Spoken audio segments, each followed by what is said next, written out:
de Marta de Baile. Hablar en plata es hablar sin rodeos y con la verdad.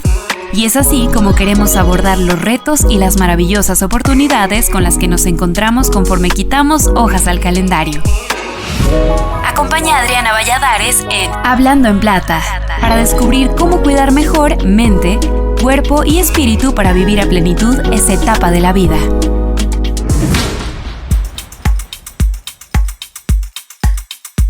Hola, soy Adriana Valladares y les doy la bienvenida a Hablando en Plata. ¿Sabían que, según estudios recientes, aproximadamente el 50% de las personas en la madurez tienen algún tipo de dificultad para dormir? No es raro oír hablar de noches en vela o de personas que despiertan varias veces sin poder volver a conciliar el sueño. Y lamentablemente, en muchos casos no estamos hablando de algo ocasional. La falta de sueño adecuado tiene un impacto serio en la salud física y mental. Y para ayudarnos a entender mejor este tema, hoy nos acompaña la doctora Andrea Aguilar. Con ella hablaremos sobre los trastornos del sueño más comunes, sus causas y lo que podemos hacer para mejorar nuestra calidad de sueño. Así que, si como yo alguna vez se han sentido agotados por una noche difícil, quédense con nosotros. Esta conversación puede ser justo lo que necesitamos para dormir mejor. La doctora Andrea Aguilar es médico especialista en geriatría, certificada por el Consejo Mexicano de Geriatría y miembro activo del Colegio de Medicina Geriátrica. Realizó estudios en tanatología dentro de la Asociación Mexicana de esa especialidad y en la Clínica de Sueño de la UNAM cursó una alta especialidad en trastornos del sueño. Ella afirma que como geriatra y somnóloga, su misión es ayudar a sus pacientes a lograr un envejecimiento saludable, mantener bajo control enfermedades ya existentes y conseguir un sueño de calidad. Doctora, bienvenida. Muchísimas gracias por acompañarnos. Buenos días. Muchas gracias por invitarme. Muchas gracias por interesarse en este tema que es súper importante para el envejecimiento y pues para todas las personas porque todos dormimos, ¿no? O deberíamos, por lo menos. Algo dormimos, aunque algunas veces no sea suficiente. Y eso que dices es cierto y por ahí me gustaría empezar. Todos sabemos que es importante el sueño, ¿sí? Yo calculo que si salimos, hacemos una encuesta y decimos, oye, ¿es importante dormir? Todo el mundo va a decir que sí. Pero no estoy tan segura de que sepamos por qué, de que podríamos contestar igual de fácil a la pregunta, ¿por qué es importante? Yo creo que nos darían muchísimas respuestas. Recuérdanos por qué es importante el sueño. Bueno, definitivamente el sueño es fundamental para la vida. Dormimos 1/3 de nuestra vida, o sea, es muchísimo tiempo el que pasamos durmiendo, ¿no? Durante el sueño hay muchas, mecanismos que se van a reparar. Uno de ellos es la recuperación física. Durante el sueño logramos que el músculo se recupere y esto pues es crucial para un buen funcionamiento, ¿no? Porque el músculo nos permite hacer todas las actividades que hacemos en el día. Otra es la salud mental. Cuando dormimos hay una regulación de las emociones y además la recuperación cognitiva o de memoria. ¿Por qué?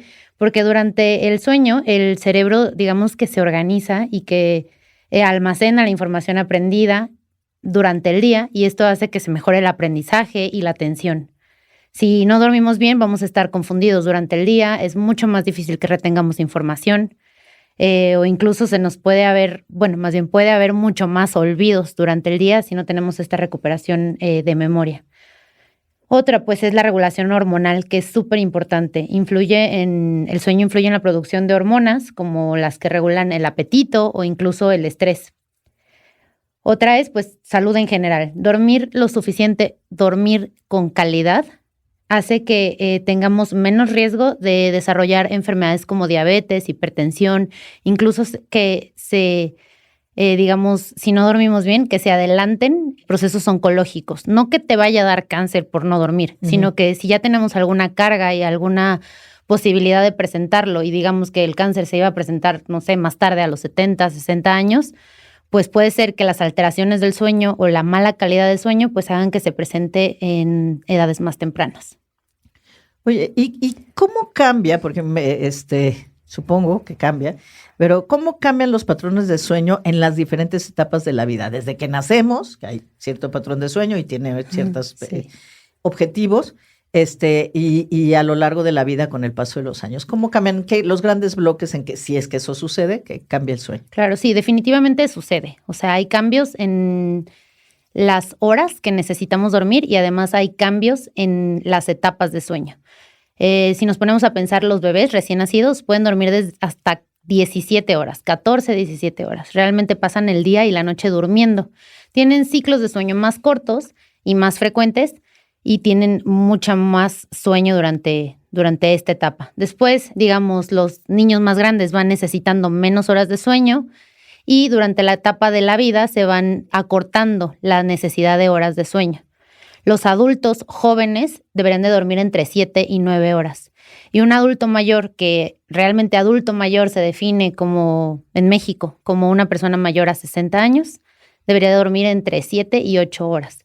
Esto es súper, súper importante. ¿Por qué? Porque hay veces que hay mala percepción del sueño y como adultos mayores podrían llegar a pensar, es que no duermo bien, estoy durmiendo muy poco. ¿Por qué? Porque si sabemos identificar cuántas horas requerimos dormir por etapa de la vida, sabremos que si somos un adulto, digamos, de 65 años, tendremos que dormir 7 horas aproximadamente. Entonces, si te vas a dormir a las 9 de la noche, a las 4 de la mañana aproximadamente estarías despierto. Y entonces el paciente empieza a creer que está durmiendo mal, pero no está durmiendo mal, está durmiendo 7 horas, solo que los horarios no están bien ajustados a la edad. Es por eso que es muy importante saber cuántas horas requerimos dormir dependiendo del grupo de edad en el que nos encontremos, ¿no? Ok. Y si dormimos más, no hay problema. No, más. No hay problema, pero... Aquellos que logran dormir 8 horas, qué bendición. Sí, definitivamente. Entonces, te escucho y veo que sí es verdad que conforme quitamos años al calendario, dormimos menos o necesitamos dormir menos, un poco menos, tampoco dramáticamente menos. Pero sí es cierto, entonces, sí sucede, sí pasa que conforme pasan los años tenemos más problemas para conciliar el sueño o para dormir suficientes horas seguidas. ¿Sí sucede? Sí sucede, aunque no deberíamos de normalizarlo, ¿ok? Definitivamente el sueño cambia con la edad, independientemente de que tengas o no enfermedades, independientemente de que consumas o no medicamentos, la fisiología del sueño cambia por edad. Por ejemplo, hay muchos más despertares nocturnos. ¿Por qué? Porque pasamos mucho más horas o mucho más tiempo de nuestro sueño en las fases de sueño superficiales. Entonces se acortan los tiempos de fases de sueño profundas y entonces es más fácil que tengamos despertares frecuentes. Otra de las cosas es que hay menos necesidad de dormir por la noche y también hay más sueño durante el día, entonces se duermen más siestas y es más complicado, digamos, pasar la noche durmiendo. Pero sí hay cambios definitivamente con la edad, aunque deberíamos de buscar las mejores condiciones para tratar de tener un sueño óptimo, de calidad. Dijiste algo que me pareció muy interesante ahorita que tiene que ver con con estas fases de sueño, exactamente. Que eso también cambia, no solo las horas de sueño, sino cómo dormimos, sí. Cuánto tiempo, o sea, no sé si más bebés o más jóvenes hay más tiempo de sueño profundo y cómo cambia y por qué. Hay fases de sueño, hay 4 fases de sueño, N1, N2, N3 y sueño REM, ¿ok? La fase 3 es el sueño profundo y la fase de sueño REM es una fase que se conoce como movimientos rápidos oculares. Estas fases van cambiando a lo largo de la vida, pero sí que en el envejecimiento se van disminuyendo las fases de sueño profundo. Pasamos más tiempo en N1 y N2, que son las fases superficiales del sueño. Entonces es mucho más fácil que cualquier estímulo, ya sea de luz, ya sea de ruido, pues nos saque de esta fase de sueño porque es muy superficial. ¿Y sabemos por qué pasa eso? ¿Por qué se modifica? Son cambios fisiológicos de la edad. Realmente con el envejecimiento vamos teniendo cambios a nivel de todos los órganos y sistemas. Hay cambios que son normales o fisiológicos, les llamamos así, y hay cambios que son patológicos, pero definitivamente el sueño se va modificando con la edad y es normal. Y yo creo que también, no sé, corrígeme, pero creo que es importante que no pensemos en términos negativos de por qué está cambiando todo, etcétera, porque no es la única vez que cambia. O sea, por ejemplo, cuando pasamos de niños a adolescentes, el cuerpo registra muchísimos cambios hormonales, etcétera, etcétera, etcétera, y hay muchos cambios también. Entonces, es parte de la vida, son procesos de evolución por la etapa en la que estamos entrando, pero no es la primera vez que sufrimos cambios y que nos tenemos que adaptar a ellos o prepararnos para ellos. Cambiamos todo el tiempo, ¿no? Y estos cambios en sueño, mientras sean fisiológicos o normales, digamos que no sean causados por una enfermedad, el cuerpo está pidiendo lo que necesita y son adaptados a las necesidades que tenemos en cada etapa de la vida.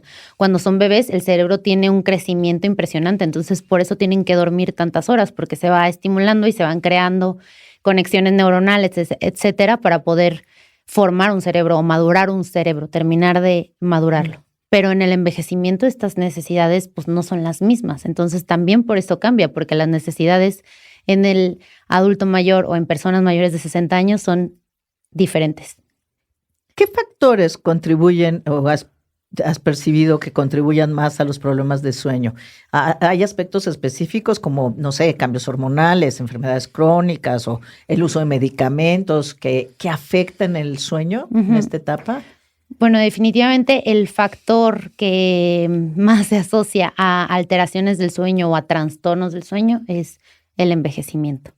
¿Por qué? Porque al tener como, digamos, cierta labilidad en el sueño, pues es muy fácil que nos pasemos de algo normal a un trastorno del sueño. Entonces, la edad sí es un factor de riesgo.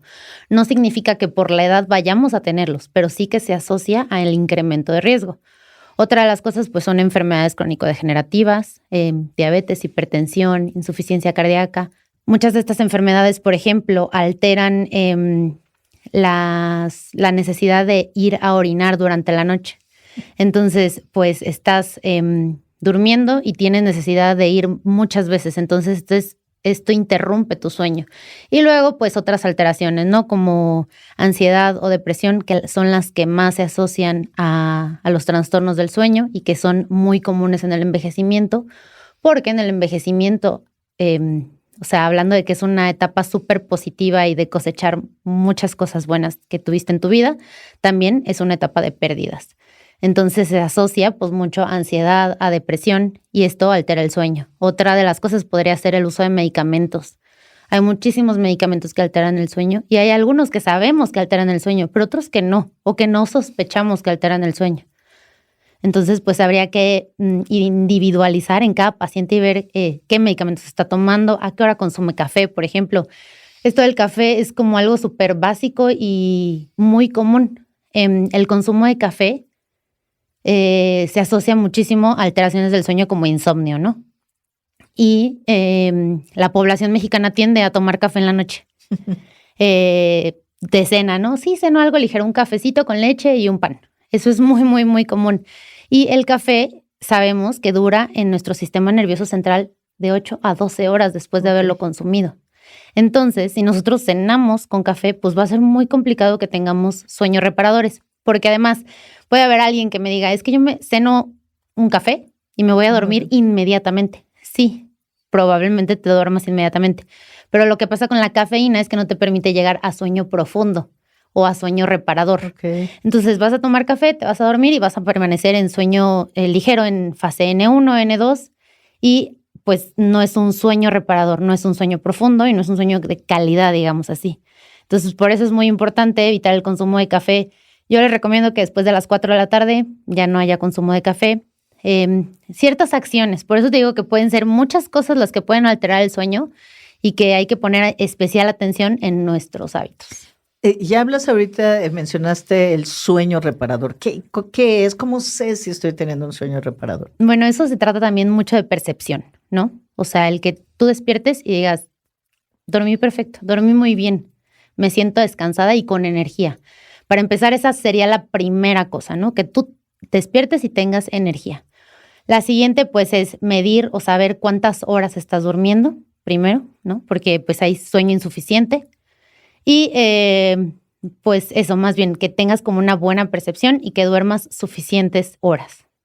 Es interesante porque sí, y yo creo que todos lo notamos, a mí me pasa independientemente del número de horas que duerma, hay ocasiones en las que me despierto y me pesa todo, ¿no? O sea, como que digo, arrancar el día cuesta. Y hay veces que ya estoy como, hay que hacer esto, o sea, se nota la energía incluso antes de levantarme, ¿no? Me imagino que es eso a lo que te refieres cuando dices, ahí tuve un sueño reparador, que me levanto con energía, con dinámica, etcétera, etcétera. Quiere decir que, y yo sí lo asocio, yo noto tremendamente cuando dormí bien o cuando llevo varios días que no he dormido bien.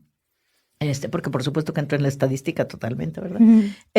Y cuando duermo muy bien, o sea, se me nota, pero se me nota en la cara, pero se me nota en la estamina, en la actitud, etcétera. Claro. Como tú decías, a veces nos pasa que ya arrancamos más o menos, que tuvimos, que no dormimos bien, arrancamos más o menos, pero a las pocas horas ya la pila se bajó y a mí me ha pasado que digo, ya no puedo seguir escribiendo, no puedo seguir, porque no me da el cerebro, ya no articulo, ya no puedo encontrar las ideas. Entonces me imagino que todo eso tiene que ver con la calidad, o sea, si tu sueño fue realmente reparador o no, ¿correcto? Sí, o sea, definitivamente del sueño o de la calidad del sueño depende tu rendimiento diario. Que obviamente, pues vivimos en un mundo muy rápido, con mucho estrés laboral, con mucho trabajo, o sea, que hay días en los que dices, ya. Pero el chiste es que tengas la energía para como llevar el día y que haya un punto en la noche en el que estés cansado. Y es normal porque hacemos demasiadas cosas, vivimos demasiadas cosas, pensamos un montón de cosas y eso pues va como, digamos, disminuyendo tu batería, ¿no? Pero el chiste es que amanezcas con tu batería recargada. Oye, ¿y qué pasa en el caso, por ejemplo, hay gente que de pronto ya se jubiló, tiene menos actividad y digamos que tiene una vida más tranquila o incluso sedentaria? ¿Eso puede afectar? Que no sé si lo que estoy preguntando es si no tienes suficiente actividad, que no te agotas y por lo tanto te cuesta trabajo dormir o nada que ver. No depende de eso. Depende más bien, o los problemas que yo he visto muy a menudo en la consulta de personas que están jubiladas es que tienen dificultad para dormir, ¿no? Para conciliar el sueño. Y esto es muchas de las veces porque tienen falta de rutina, que es que como no tienen la necesidad o no tienen como la responsabilidad de acudir a la oficina a las 9, digamos, pueden despertarse un día a las 11, un día a las 10, un día a las 12, y entonces pasan el día y puede ser que estén aburridos y se duerman un rato en la tarde, una siesta de 1 hora o hasta 2, y entonces que en la noche se queden viendo televisión y que duerman tardísimo. O sea, estos malos hábitos se relacionan con trastornos del sueño. Y obviamente la gente que está jubilada tiene mucha más como apertura de horario de decir, puedo modificar esto y esto y esto, ¿no? Y entonces que se salgan de los horarios establecidos y que esto provoque trastornos del sueño. Pero pues realmente no es que la poca energía te vaya a hacer sentir menos cansado o menos necesidad de dormir. Ok, sí, no porque no hiciste, entre comillas, nada muy activo en el día, quiere decir que, pues entonces como no agoté la energía ya no voy a dormir, no tiene que ver. Gracias por aclararlo. ¿Cuáles son las principales consecuencias para la salud cuando no se duerme lo suficiente o la calidad del sueño, como tú has señalado, es deficiente? ¿Cómo impacta esto la calidad de vida y el bienestar en general? Bueno, los trastornos del sueño afectan en todas las áreas de la persona. Somos individuos integrales, entonces realmente el tener trastornos del sueño, alteraciones del sueño, pueden influir de manera negativa en todos los ámbitos de tu vida. Uno, pues es emocionalmente, se relaciona con mucho más riesgo de tener trastorno de ansiedad o depresión, que estés con un estado de ánimo irritable, alteraciones, digamos, en la cognición o en la memoria, en el aprendizaje, en la retención. Tiene riesgo de desarrollar o de empeorar enfermedades preexistentes. Si eres un paciente que tiene hipertensión, el hecho de que no duermas va a hacer que tu presión arterial se encuentre constantemente descontrolada. O incluso si no la tienes, puede ser que represente un riesgo de desarrollarla. Y se asocia muchísimo a aumento de riesgo cardiovascular. Cardiovasculares, hipertensión, arritmias, infartos. Todas estas enfermedades se asocian a los trastornos del sueño. Hay pacientes que llegan a consulta, ¿no? Tengo diabetes y estoy súper descontrolado, pero como bien y me pongo mi tratamiento bien y pues más o menos tengo unos hábitos saludables. Y entonces cuando entramos a la etapa del sueño, son o pacientes que roncan o pacientes que tienen insomnio y entonces mejoramos el sueño y es como un espejo, ¿no? Mejora su glucosa. ¿Por qué? Porque el sueño tiene muchas funciones reparadoras y antiinflamatorias. Y realmente todas estas enfermedades se van a como alimentar de la inflamación constante. Imagino que es raro, pero te escucho y se me ocurre la otra cara de la moneda. Que en gente que por algún padecimiento, yo tengo a alguien por ahí en la familia que duermen mucho. De hecho, duermen, no sé si decir de más. Esto también se considera un trastorno, no solo no dormir, sino también dormir de más. Sí, porque habría que saber cuál es la causa de fondo. Por ejemplo, hay pacientes que tienen sueño todo el tiempo, que duermen muchísimo, pero ahí hablo de calidad de sueño nuevamente. O sea, puede haber pacientes que duerman un montón, pero no tienen una buena calidad de sueño. La cantidad no es igual a calidad. Entonces, como en todo, ¿no? Entonces, pacientes que duermen mucho pueden ser pacientes que sean roncadores y entonces que tengan una enfermedad que se llama síndrome de apnea obstructiva del sueño, que es que el hecho de que estén roncando no les permite tener un sueño de calidad porque la vía aérea superior se obstruye y entonces por eso tengan tanto sueño, porque tienen un sueño tan de mala calidad que nunca es suficiente. Ok. Y hablaste esto de la apnea, los ronquidos, etcétera. ¿Cuál es su rol? ¿Es normal cuando no es normal, etcétera? O la apnea, si nos platicas también qué es y cómo afecta o cómo afecta el sueño. Sí. Bueno, hay los trastornos del sueño más comunes son dos. Hay muchísimos trastornos del sueño, pero lo que más común se encuentra en la población e incluso más común se encuentra en adultos mayores, que hasta el 50% podría tener algún trastorno del sueño, es una, el insomnio, y dos, el síndrome de apnea obstructiva del sueño. Te voy a hablar sobre síndrome de apnea obstructiva del sueño, que es, pues, el principal síntoma es un ronquido, ¿no? Es que el paciente ronca, pero que lo escuchas de una habitación a otra. Ok.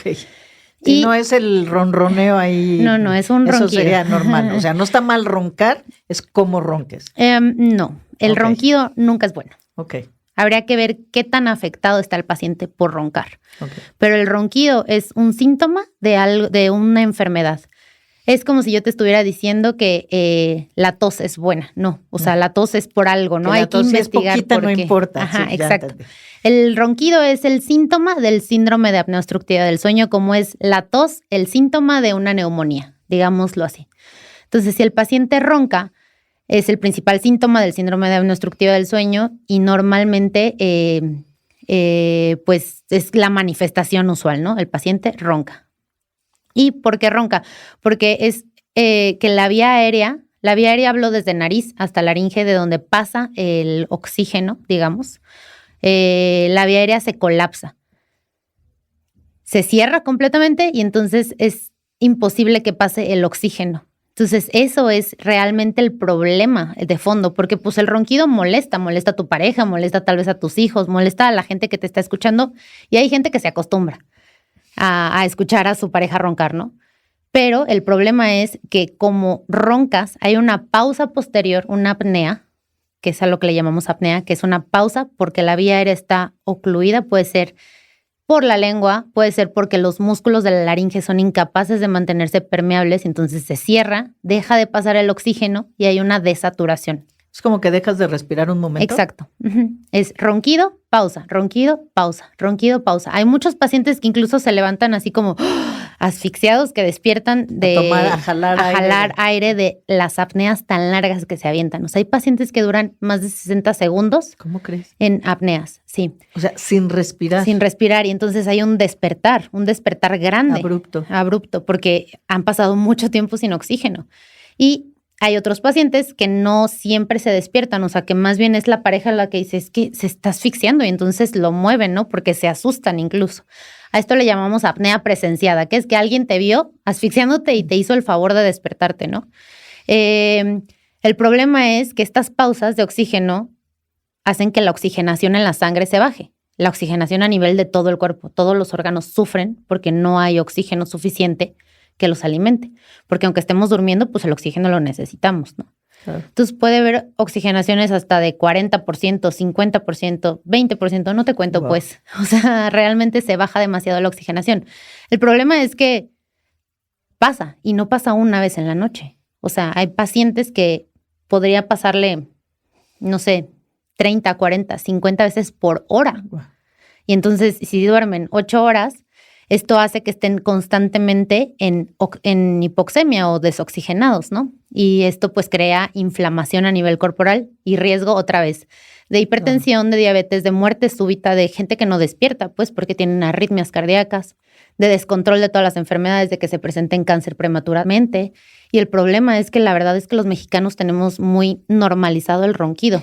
A veces decimos como, ay, no, es que no lo despierten porque está súper cansado. Está roncando muy sabroso.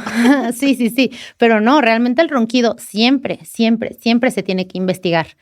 Normalmente estos pacientes, no todos, presentan mucho sueño al día siguiente. ¿Por qué? Porque como nuevamente volvemos a las fases de sueño, ¿no? Las superficiales, N1 y N2. Y entonces el paciente se mantiene en esas, ¿por qué? Porque cada vez que ronca y se queda sin oxígeno, el cerebro inteligentemente manda una señal de despertarse. Y entonces tiene micro despertares que no son percibidos, no es como que tú te despiertes cada minuto o cada 10 minutos, sino que te saca de sueño profundo a sueño superficial, de sueño profundo a sueño superficial toda la noche para evitar que te asfixies. Claro. Habrá algunos despertares que sí son, o sea, sentidos de que sí te despiertas y dices, ay, me estaba asfixiando, pero muchos de estos despertares son pequeñitos, micro despertares.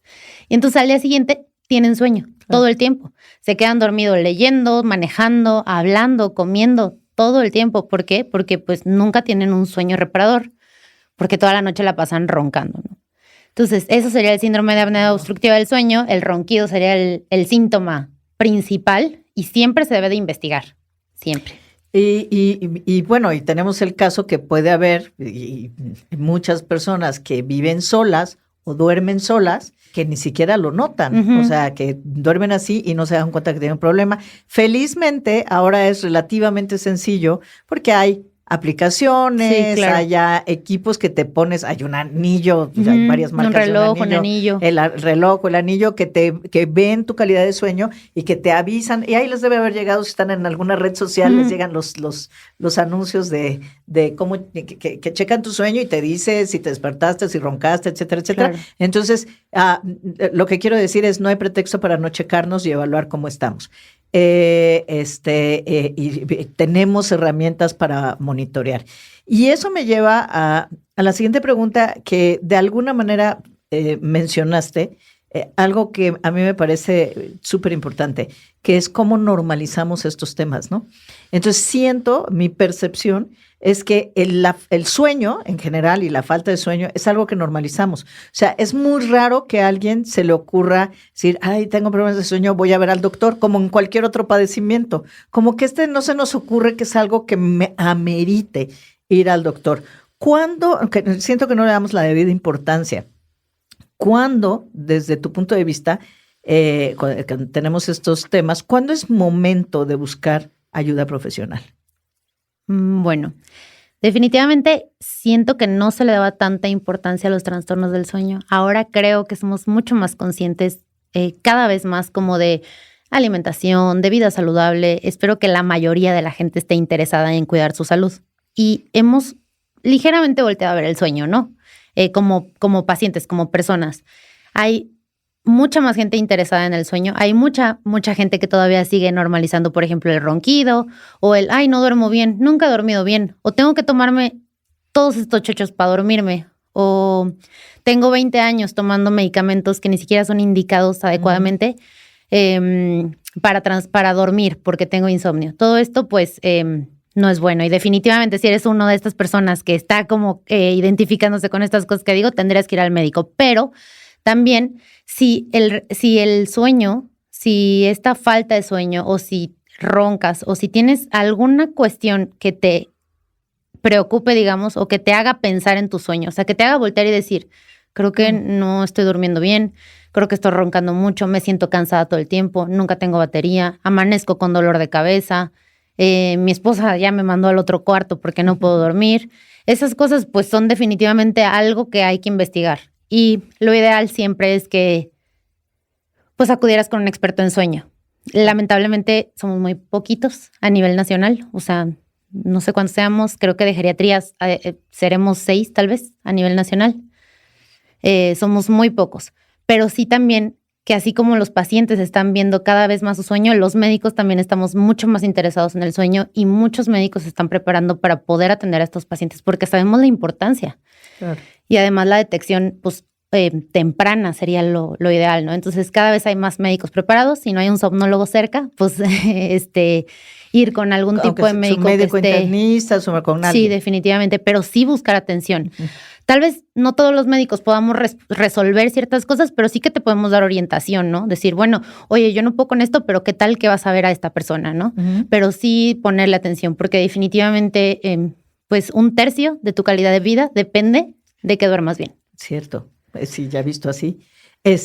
Y el punto es, si ya tenemos un referente, que es deberíamos dormir 7 horas y tener un sueño reparador, cómo sentirnos en la mañana, son 2 muy buenos indicadores.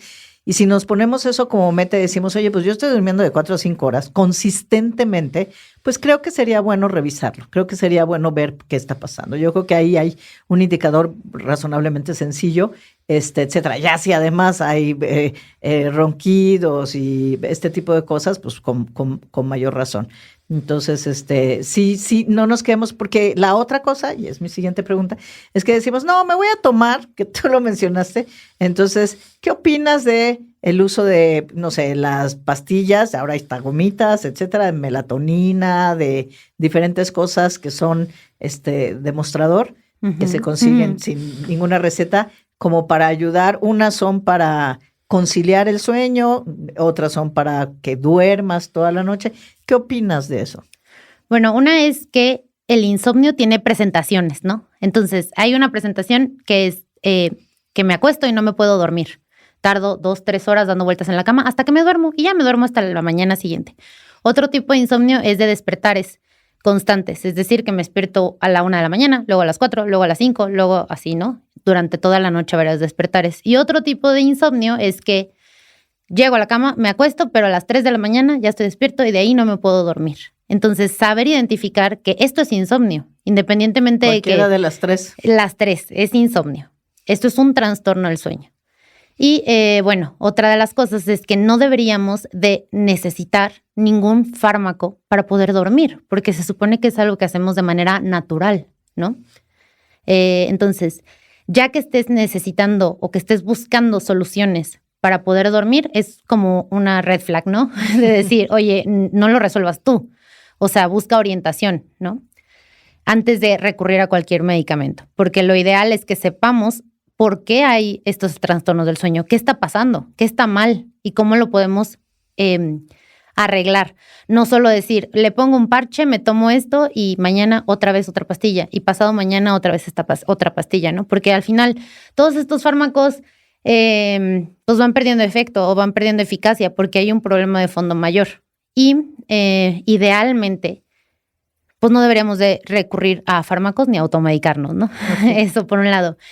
Y otra de las cosas es que la mejor medida o digamos la mejor forma de mejorar nuestro sueño, y esto no solo a las personas que tienen como estas alteraciones del sueño o trastornos del sueño, sino que todos, cualquier persona que duerma, deberíamos de tener hábitos de higiene de sueño. Eso es lo principal y eso es lo que, digamos, es la primera consulta de sueño. Es como, ¿cómo están tus hábitos? ¿Qué podemos mejorar? Porque siempre hay algo que mejorar. Pero realmente para dormir bien tienes que tener buenos hábitos de higiene de sueño. Pues es posible que un trastorno de sueño, el primer tratamiento, dependiendo de la seriedad o la etapa en la que está, sea, y voy a decir simplemente, porque de simple no tiene nada, pero... Es lo más difícil. Sí, pero es a lo mejor modificar hábitos, más una cuestión conductual y de hábitos que de medicamentos. Y que los medicamentos serían en otro para otra etapa, otro proceso, otro nivel, digamos. Lo primero siempre van a ser medidas de higiene de sueño. Si el paciente requiere algún fármaco, alguna otra intervención, irá de la mano, pero nunca nos vamos a saltar medidas de higiene de sueño. Nunca te voy a decir, tómate esta pastilla y olvídate de las medidas de higiene de sueño. No, siempre irán de la mano y siempre será lo primero que vamos a recomendar. porque es lo que más evidencia hay de que mejora el sueño y además que es lo más natural, digamos. Y sencillo de, entre comillas. Mira, la cuesta verdad, por los hábitos, pero no implica una inversión, no nada, implica, solo o sea, hábitos. es voluntad. Claro, es no tan voluntad, fácil, que la pero- verdad es que cuando yo les digo a los pacientes, es que tienes que mejorar hábitos de higiene de sueño, les digo, es lo más difícil. ¿Por qué? Porque se trata de disciplina. Ay, Y sí, entonces qué es todos los días y sí son varias cosas que realmente yo les digo, ve introduciendo una cosa por cosa, digamos una a la semana, ¿no? Porque no podemos venir a cambiar todo. Y te comento algunas medidas de higiene de sueño son acostarse y levantarse a la misma hora, sea fines de semana, días festivos. O sea, yo sé que habrá alguna cosa como una boda, ¿no? Pues sí, voy a ir a una boda. Pero idealmente sería acostarte a la misma hora contando tus horas de sueño, dependiendo en la etapa de vida que estés, o sea, ¿no? Ujú. 8, 9 horas, 7 horas, dependiendo, pero establecer un horario fijo Pero de acostarse, de acostarse a dormir. a dormir. Porque sí. a veces nos acostamos, pero nos dormimos 2 horas después porque estamos oyendo el radio, viendo la tele, leyendo un libro. Esa qué sé es yo. otra de las medidas de higiene de sueño. La cama es para dormir y tener relaciones sexuales, para nada más. En la cama no se come, no se ve la tele, no se teje, no se reza, no se ve el teléfono, nada. O sea, realmente la cama solo es para eso. Y nosotros hacemos todo. Hoy en día Vemos más tele, todavía. escuchamos un audiolibro en lo que nos arrullamos, ¿no? O sea, muchísimas cosas, pero al final esta medida de higiene de sueño es de las más difíciles, ¿no? Sí. Solo a la cama para dormir. Otra de las medidas de higiene de sueño, pues, es evitar estimulantes, café, Coca-Cola, chocolate, té, después de las 4 de la tarde idealmente. Tratar de evitar pantallas 2 horas antes de ir a la cama. Si no pueden con eso, que yo sé que es como de lo más difícil, por Sí, eso te digo sí. que las Es que medidas de ¿cómo higiene dejar de el sueño celular? son lo más El difícil. celular Es es lo una último cosa. que haces, aparte. Y lo O sea, primero en la mañana, sí. en la mañana y al final, ¿no? Pero bueno, 2 horas antes. idealmente sí, si no, al menos que no lo hagan en cama. O sea, que todo sea ver la tele, ver el noticiero, ver lo que quieran ver de pantallas fuera de la cama. Las pantallas emiten luz y nosotros somos seres que vivimos con un ciclo circadiano o ritmo circadiano, que es dependiendo de la luz. Entonces, durante el día, en la mañana, tenemos luz y por eso tenemos poco sueño. Durante la tarde que va anocheciendo, pues nos va dando más sueño porque nuestro cerebro empieza a segregar hormonas como la melatonina, que ahora compramos en el supermercado y en el Oxxo en todos lados. Y entonces, la melatonina se segrega a nivel cerebral cuando va oscureciendo. Pero si nosotros le metemos pantallas que emiten luz, nuestro cerebro no sabe No recibe el identificar mensaje. si es de día, o sea, si es la luz del sol o es una luz de una pantalla. Entonces disminuye la secreción de melatonina. Por eso es ideal que 2 horas antes de irte a la cama ya no tengas pantallas para que así tu cerebro empiece la segregación de melatonina. Si tomas melatonina, o sea, la compras y te la tomas, ¿afectas la producción, tu propia producción de melatonina o no? Simplemente no es el mejor camino, no es necesario. No afectas tu producción de melatonina, no es el mejor camino porque la melatonina tiene indicaciones. Al final es algo exógeno, que sí, es una hormona, digamos, natural que producimos, pero la produce tu cuerpo, no tendrías que suplirla. Hay indicaciones para dar melatonina. Además, es que normalmente las fórmulas que están en el mercado son dosis súper altas. Y pues en vez de comprarte melatonina, podrías mejorar tus hábitos de higiene de sueño y eso hace que tu melatonina se estimule de manera natural. Es interesante porque me va a regañar aquí doña Andrea, pero yo he tomado melatonina y y por eso, porque la he comprado, he visto en Europa, por ejemplo, no se vende sin receta médica. Mientras que en Estados Unidos, o sea, hay pasillos llenos, ¿no? De diferentes versiones y muchos con compuestos, otras sin nada, la melatonina, etcétera, etcétera. Pero sí hay unas visiones muy diferentes en cuanto a cómo se ve y se dice, espérame, esto es cuando se necesita Claro. y tienes que demostrarme que se necesita y otros donde no. México creo que no lo requiere, pero tampoco está cada vez siendo más popular, pero todavía no es tan popular. A mí me sorprende cómo en Estados Unidos sí es impresionante. ¿Sabes cómo qué se- es qué es lo peor? Que realmente creo que en México la gente no compra melatonina porque tiene acceso a fármacos más fuertes y peores, ¿no? Que son como estos Ribotril, clonazepam, diazepam, todos estos fármacos que son con receta médica, pero bueno, hay formas, no sé cuáles, pero que los pacientes tienen acceso. Para conseguir. Ajá, y entonces está... Pues de lo peor es eso, ¿no? Y porque estos fármacos crean adicción, tolerancia, tienen muchísimos riesgos adversos. Pero tienes toda la razón. Yo he escuchado a muchas personas que dicen, ay, no, es que necesito mi Ribotril. Y ya no, y no creo que nunca han ido a ver a nadie para hablar del trastorno del sueño, ¿no? Claro. Y esta necesidad de que a nivel mundial veas que la melatonina ha crecido, que hay cada vez más presentaciones y que en gomitas y que o sea... Todo esto habla de la demanda que está teniendo hasta estos productos. Niños. Entonces, que realmente hay mucho más trastorno del sueño del que sabemos y conocemos y que está normalizado. Entonces, pues creo que esto es peor, ¿no? Que normalicemos las cosas y que digamos, bueno, es que es porque tengo mucho trabajo, es porque justificamos todo el tiempo el mal dormir, pero no debería de ser así. Alimentación, ejercicio, influyen. Completamente. Pero como en todo, ¿no? O sea, realmente yo soy pro ejercicio, siempre lo voy a recomendar. Siempre digo que algo es mejor que nada. O sea, si van a caminar 5 minutos es ideal, porque antes eran 0. Entonces, el ejercicio, así como la alimentación, para todas las enfermedades, hablando de trastornos del sueño, definitivamente, por ejemplo, el ejercicio se recomienda que sea en la mañana. ¿Por qué? Porque hay una liberación hormonal y además ayuda a mejorar también la producción de melatonina. Ayuda a mantener los niveles de estrés y de ansiedad bajos, el ejercicio. Entonces, pues durante la noche vamos a estar mucho más relajados, cansados y tranquilos para poder dormir. Pero siempre, pues, digamos que no podemos solo tomar un trozo del pastel, sino que tendríamos que hacerlo todo de manera integral y pues la alimentación, el ejercicio, los buenos hábitos, pues van a influir siempre en el sueño y en todas las enfermedades, ¿no?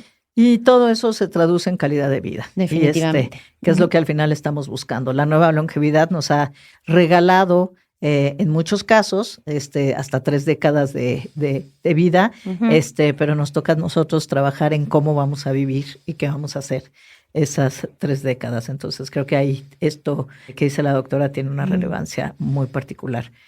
Hablaste al principio y te pregunto ahora, ¿qué papel juegan la ansiedad, la depresión, el aislamiento social en los problemas de sueño? Definitivamente tienen un factor muy importante, sobre todo en insomnio, no tanto en síndrome de apnea obstructiva del sueño, otros trastornos que no quiero hablar como de estos trastornos, sino de los más comunes. La ansiedad y la depresión definitivamente tienen un factor muy importante en el insomnio o en la incapacidad de conciliar el sueño, ¿no? Puede ser que primero haya sido el trastorno emocional, ansiedad o depresión, y luego esto sea un desencadenante del insomnio, pero también el insomnio provoca ansiedad y depresión. Entonces, realmente es como ¿qué fue primero, el huevo o la gallina? No importa, uno alimenta a otro. Entonces, hay muchos pacientes que van por insomnio y después podemos descubrir que lo que tienen es ansiedad, ¿no? Entonces, lo que se debería de tratar sería la ansiedad. Por eso justo te digo, es que la melatonina o estos fármacos, incluso naturistas, pues no van a remediar el problema, porque lo que me está dando insomnio es la ansiedad. Pero sí, que el tener insomnio me va a provocar muchísima ansiedad porque las noches son larguísimas, ¿no? Y vas pensando cosas y te vas haciendo problemas que no existen o haciendo enormes los problemas que ya tienes. Y entonces esto genera como un círculo vicioso, es una bola de nieve. Uno alimenta a otro, ansiedad, insomnio, depresión, ansiedad, y entonces cada vez el problema va siendo mayor, pero definitivamente están relacionados. Y los fármacos, de hecho, podrían enmascarar las causas, ¿no?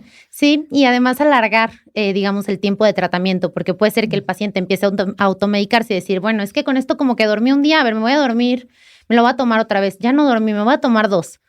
Y así, y entonces van retrasando la atención médica en caso de que la soliciten, ¿no? O la necesiten. Y es mucho más fácil dar un tratamiento a un insomnio agudo, que es menor a 4 semanas, a un insomnio crónico, que es mayor a 4 semanas. O sea, se ha visto que cuando tenemos un problema de sueño a tiempo, es mucho más fácil dar el tratamiento y quitar ese trastorno del sueño o curar o aliviar ese trastorno del sueño que cuando ya tiene muchos años de evolución y ya se han tomado toda la farmacia y ya han probado un chorro de cosas y entonces el paciente está mucho más ansioso que al principio porque lleva años incluso sin dormir o sin dormir bien, ¿no? Entonces, pues es un problema mucho más complejo. Ya. ¿Qué avances recientes ha habido en el tratamiento o comprensión de estos problemas de sueño? ¿Cómo ves el futuro en el manejo de esta condición? Me emociona muchísimo el sueño. La verdad es que es algo súper importante. Y pues creo que como avances, uno es el avance médico de poder tener una especialidad en sueño, una alta especialidad en sueño. Hay varios médicos a los cuales ya tenemos acceso a esta formación. Antes era solo para neumólogos. Ahora habemos psiquiatras, neurólogos, pediatras, geriatras, cardiólogos. O sea, ahora ya hay mucho más interés médico en el sueño. ¿Por qué? Porque todas nuestras enfermedades, digamos, las enfermedades del cardiólogo tienen que ver con sueño. Las enfermedades del neumólogo tienen que ver con el sueño. Las enfermedades psiquiátricas tienen que ver con sueño. Entonces, hay mucha más investigación. ¿Por qué? Porque los médicos nos estamos interesando mucho más en sueño. Hay mucha más apertura que nos están dejando entrar a nuevas especialidades a hacer sueño, que eso es un privilegio, ¿no? Y además, pues hay mucho más interés de los pacientes, de las personas. O sea, ya se preocupan mucho más gente por cómo está durmiendo, por qué está pasando, qué pasa durante el sueño. Porque antes era como, dormí, cerré los ojos y ya. Pero pues hay mucho más detrás, ¿no? Y entonces cada vez es más interesante para la gente conocer su trastorno del sueño o conocer su tipo de sueño. También la tecnología nos ha permitido tener una mejor monitorización, como tú dices. O sea, hay pacientes que han llegado y me han dicho, oye, es que mira, vengo porque en mi reloj dice que la oxigenación se me baja hasta 83 cuando estoy dormido. Pero yo no tengo sueño, yo estoy bien. Y ya, pues empiezas a buscar y ya resulta que es un paciente que ronca, que tiene otros trastornos respiratorios del sueño, pero al final la tecnología nos ha ayudado a monitorizar esto, ¿no? Así como te dice, oye, solo has dado 1000 pasos hoy y que dices, bueno, me voy a poner a caminar, pues también te voltea a ver el sueño, porque es algo súper importante, ¿no? Entonces, pues la verdad es que el tener mayor apertura para hablar trastornos del sueño, tener mayor conocimiento y más interés en la gente, me parece que con eso ya estamos del otro lado. Sí, yo creo que nos ayuda por lo menos a estar conscientes y decidir qué pasos queremos dar. ¿Dónde pueden contactarte quienes quieran más información o requieran apoyo? Bueno, mi consultorio está aquí en Ciudad de México. Damos consulta virtual también. Mi teléfono es 56 53 28 08 46 y en mi correo electrónico andrea.aguilares@gmail.com. Ahí nos pueden escribir y podemos agendar una consulta. Y bueno, tienes un sitio también web, ¿no? Sí. Entonces también pueden encontrarte ahí. Sí, se los podemos dejar en sí, los por comentarios. Supuesto, todos estos datos lo vamos a dejar ahí. El sitio web y la cuenta de Instagram.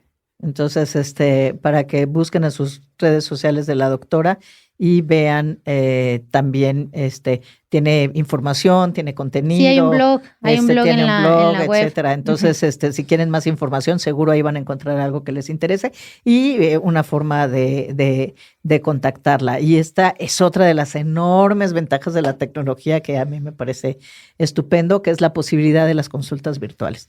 Entonces, ya no importa dónde estén, etcétera, etcétera, siempre hay la posibilidad de acceder a la información y a la atención que necesitan. Sí, así es.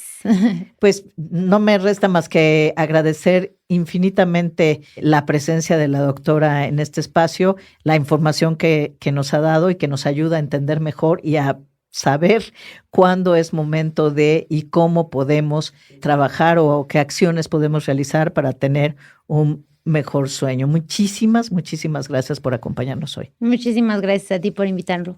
Yo lo hago con mucho gusto y con muchas ganas de aportar algo bueno a la salud de al menos una persona. Esperemos que sea más yo. Ojalá. Bueno, una ya fue porque soy una yo. Fue contigo. Una ya, entonces lo que escurre es miel. Y amigos, así llegamos al final de este episodio. Como decía, agradecemos mucho a la doctora Andrea Aguilar por compartir su conocimiento y por ayudarnos a comprender que el sueño no solo es un descanso, es una pieza clave para vivir plenamente, con salud y para entender cómo podemos mejorar nuestro sueño. Gracias por acompañarnos y, como siempre, los invitamos a suscribirse y compartir este podcast con quienes puedan beneficiarse de estos temas, así como a seguir nuestras redes sociales. Recuerden, nuestro sitio hablandoenplata.mx está ahí para que tengan más información. Pondremos los datos de la doctora ahí también por si los ocupan. Gracias, insisto, por acompañarnos. Hasta la próxima.